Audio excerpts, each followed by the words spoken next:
Shalom, damai di hati.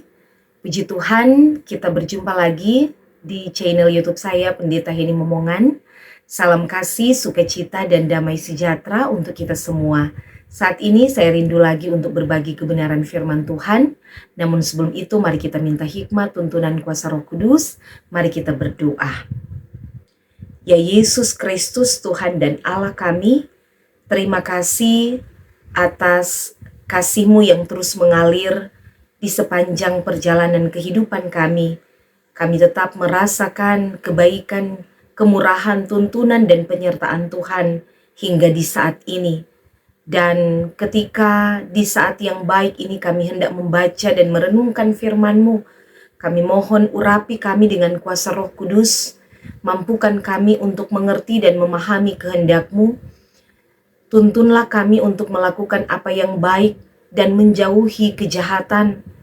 Dan terlebih, Roh Kudus-Mu selalu bekerja supaya kami dapat mempraktekkan kasih terhadap sesama berdasarkan kasih Kristus, kasih yang sungguh sempurna, agung, dan mulia, kasih yang tulus, kasih yang tidak menuntut balas, tetapi kasih yang mau berkorban.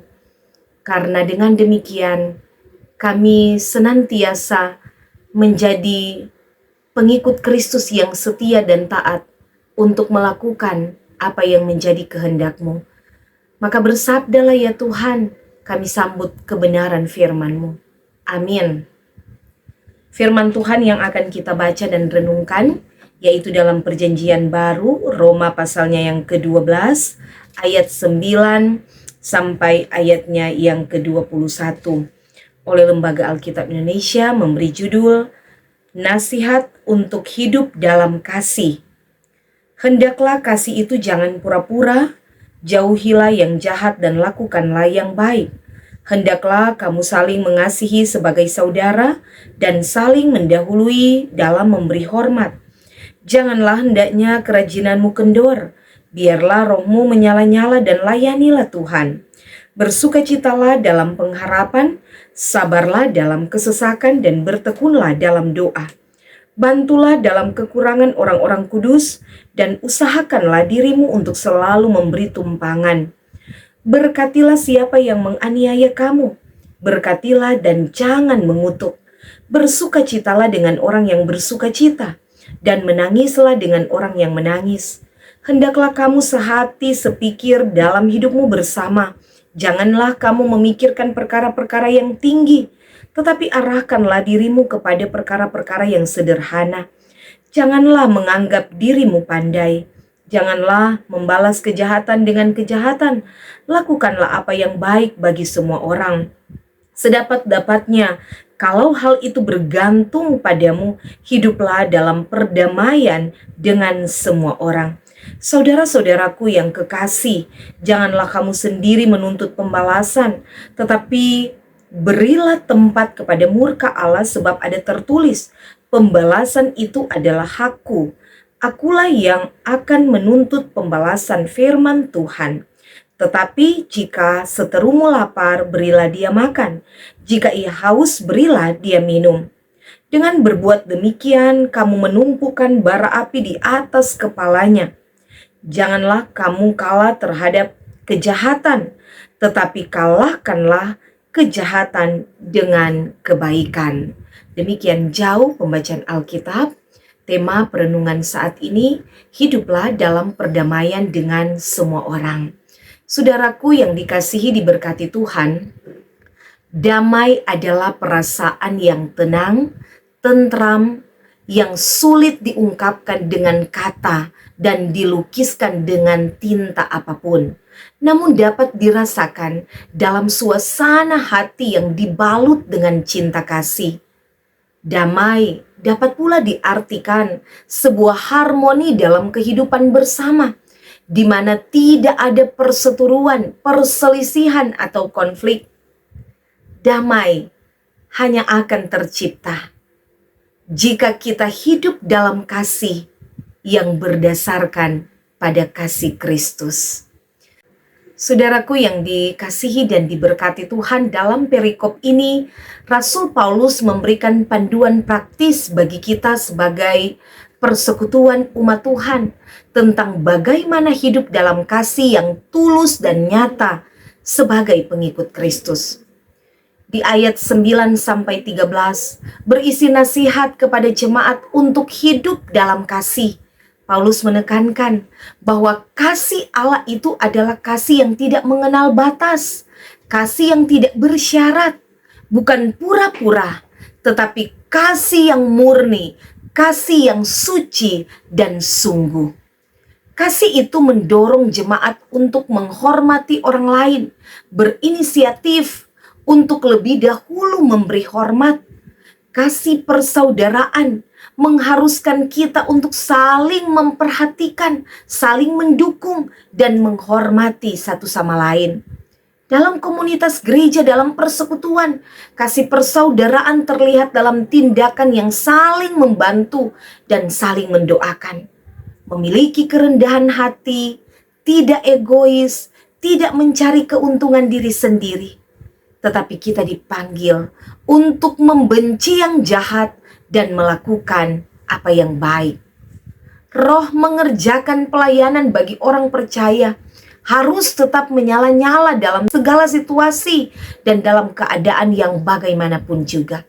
Paulus menekankan pentingnya semangat dalam pelayanan. Kita harus bekerja dan melayani dengan tekun, dengan semangat, memberi diri untuk melayani Tuhan.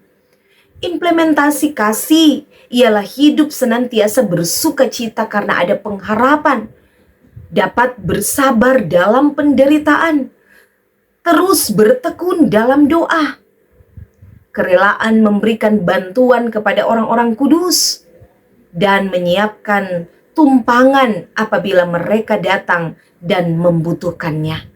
Mempraktekkan kehidupan yang saling menolong sebagai saudara seiman. Artinya yang kuat harus menolong yang lemah, saling memperhatikan, saling peduli, saling berbagi, dan membantu mereka yang berkekurangan. Ayat 14-21, Rasul Paulus memberi nasihat supaya memelihara hubungan yang baik dengan semua orang, mengucapkan berkat bagi orang yang menganiaya dan jangan mengutuk, memberi perhatian dan berempati terhadap sesama dalam suka maupun duka, sehati sepikir dalam persekutuan demi kebaikan bersama. Jangan memikirkan perkara-perkara yang tinggi, tetapi arahkanlah hidup kita kepada perkara-perkara yang sederhana. Sikap rendah hati, jangan sombong dan egois, tidak merendahkan sesama, melainkan menolong mereka yang direndahkan. Jangan membalas kejahatan dengan kejahatan, sebab pembalasan adalah hak Tuhan, melainkan lakukan kebaikan terhadap semua orang. Hiduplah dalam perdamaian dengan semua orang. Ketika orang yang memusuhi kita lapar dan haus, berilah mereka makan dan minum. Karena dengan berbuat demikian, menyadarkan, melunakkan hati yang keras, memberikan rasa malu dan pertobatan, karena sikap dan perbuatan yang baik dapat mengalahkan kejahatan. Saudaraku yang dikasihi dan diberkati oleh Tuhan Yesus Kristus, Allah telah mendamaikan dunia dan kita dengan dirinya melalui kematian dan kebangkitan Yesus Kristus, dengan tidak memperhitungkan pelanggaran kita, sehingga kita dibenarkan hanya oleh karena kasih karunia Allah. Karena itu, berilah hidup kita didamaikan oleh Allah, membuka diri terhadap kehendak Allah, hidup damai dengan Allah dan melakukan kehendaknya, dan hiduplah damai dengan semua orang. Jadikanlah kasih sebagai dasar atas hidup kita, mengasihi Tuhan dan mengasihi sesama. Di tengah dunia yang penuh kekerasan dan permusuhan, orang percaya dipanggil untuk mampu menciptakan damai dengan siapa saja, termasuk dengan orang yang memusuhi kita. Janganlah membalas kejahatan dengan kejahatan, firman Tuhan katakan. Lakukanlah apa yang baik bagi semua orang, sedapat-dapatnya. Kalau hal itu bergantung padamu, hiduplah dalam perdamaian dengan semua orang. Dalam membangun perdamaian dengan sesama dibutuhkan kesabaran, kerendahan hati, dan sikap yang mau mengalah, mengesampingkan keegoisan, keangkuhan, dan kesombongan diri, dan hidup dalam kerendahan hati, hidup dalam kasih, mau mengampuni dan mengasihi dengan tulus. Itulah langkah demi langkah untuk mendamaikan diri kita dengan sesama, bahkan dengan orang yang membenci kita sekalipun. Saudara yang diberkati Tuhan, sebagai orang percaya, kita semua terpanggil dan dipercayakan Allah untuk menjadi pelayan perdamaian, menjadi agen pelopor pendamaian. Tidaklah mudah. Terkadang dianggap sok pahlawan, sok benar, atau sok suci, dan lain sebagainya. Oleh sebab itu, seorang pendamai haruslah sosok yang rendah hati, tekun berdoa, dan mau mengandalkan Tuhan, serta harus kuat menghadapi tantangan, cemoohan, hambatan, dan berbagai situasi yang tidak mengenakan. Bunda Teresa pernah berkata, sebelum kita mengambil bagian dalam perdamaian dunia, pulanglah dahulu ke rumahmu. Artinya, perdamaian dunia tidak dimulai dari orang lain, melainkan mulai dari keluarga sendiri dan dari dalam diri kita sendiri. Mulai dari dalam diri kita sendiri. Harus kita mampu menguasai diri dari kemarahan, dari kebencian, membuang segala akar pahit yang masih tersimpan di hati dan hidup kita. Karena semua itu akan membuat kita sulit berdamai dengan orang yang masih kita musuhi. Hidup sebagai manusia yang sudah didamaikan hendaknya menjadi pembawa damai, sebagaimana isi doa Santo Fransiskus dari Assisi, doa damai. Sebagian dari isi doa, Tuhan, jadikanlah aku pembawa damai. Di mana ada kebencian, di sana aku membawa cinta kasih. Di mana ada penghinaan, di sana aku membawa pengampunan. Di mana ada perselisihan, di sana aku membawa kerukunan, dan seterusnya. Sedapat mungkin kita menghindari diri dari pertengkaran, dari perbantahan, perselisihan, pertikaian, dan permusuhan. Banyak orang yang mengaku Kristen, tetapi tidak mencerminkan hidup dalam kasih Kristus. Kasih Kristus yang telah mengampuni dosa-dosa kita umat manusia. Kasih Kristus yang memulihkan. Kasih Kristus yang mendamaikan. Kristen yang sesungguhnya adalah kita menanggalkan cara hidup yang lama. Karena hidup yang lama, dosa-dosa kita telah disalibkan, ditebus lewat kematian Kristus di atas kayu salib. Kristen yang sesungguhnya adalah hidup baru di dalam kebangkitan Kristus. Jadi kalau masih ada yang hidup dalam perbuatan-perbuatan lama, masih senang perbuatan dosa, bahkan dengan sengaja masih sulit mengampuni, masih menyimpan dendam, kebencian, akar pahit, orang yang seperti itu berarti belum hidup dalam kekristenan yang sesungguhnya. Karena Kristen yang sesungguhnya adalah hidup dalam kasih. Kasih yang mengampuni, hidup yang didamaikan oleh Allah.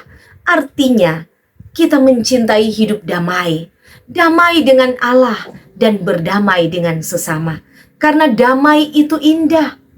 Dan di mana ada damai, di situ ada berkat akan kita nikmati dan rasakan. Seperti ada ungkapan lagu juga mengatakan, alangkah indah hidup rukun, berdampingan penuh damai, tanpa memandang suku bangsa, kedudukan, kehormatan. Di mata Tuhan kita sama, tiada ada yang berbeda. kita semua dicintainya, disayang siang dan malam.